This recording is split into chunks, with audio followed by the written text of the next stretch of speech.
Hi colleagues, this is Ruby Blow of Development Counts. I'm a licensed professional counselor here in the state of Georgia, and I just wanted to shoot this video because I just got off the phone with a colleague in Savannah who I've never met before.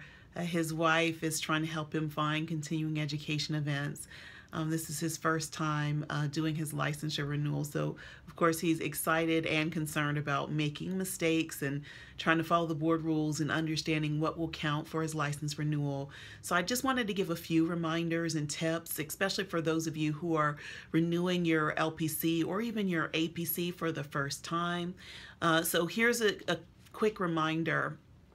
Basically, anything that says CEU is more than likely issuing CEs.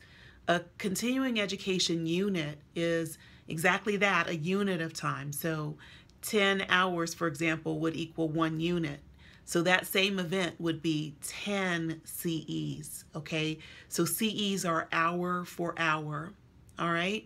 The other thing is, if you have a national certification, a NCC, you do need MBCC hours. However, if this is your first time renewing your LPC license and you also relatively newly have your national counselor certification, you have 5 years to renew your NCC certification, meaning it's on a 5-year cycle that's specific to when you got your NCC.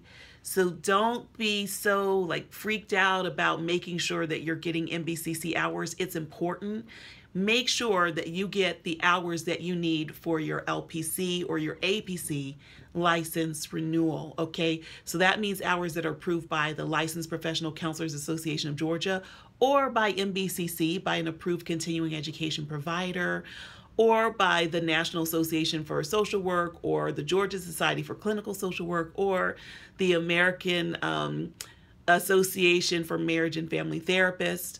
So if you are a counseling professional, your core hours are going to come from a counseling organization.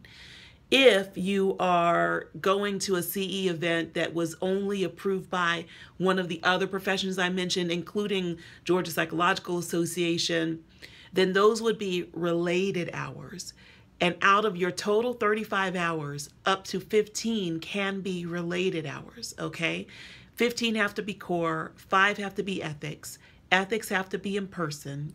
If you have not had telemental health, you need to get 6 hours of telemental health training. I've heard some people talking about doing 5 hours of self-study. I don't recommend it unless you are a presenter where you're presenting a workshop for the first time. I don't think issuing yourself self-study hours is a good idea, because if you get audited and you have to prove it, the standard to prove it is kind of high. It's a little bit difficult. So I say go to a CE event. All right. So I'm going to be generating an email to this colleague who was very, very grateful that his wife stumbled upon someone who can help him. I don't even know how she found my number. She left me a voicemail and then I called back and he answered and had, of course, some good information and some misinformation. So I thought if this was helpful to him, it might be helpful to others.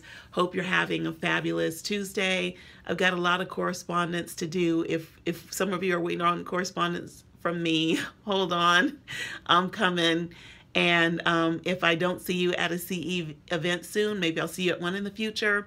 And if you would like to get updates from me about my workshops, as well as just some of the information that I provide for counselors, you can sign up for my weekly e-blast at developmentcounts.com. That's developmentcounts.com. Okay, take care.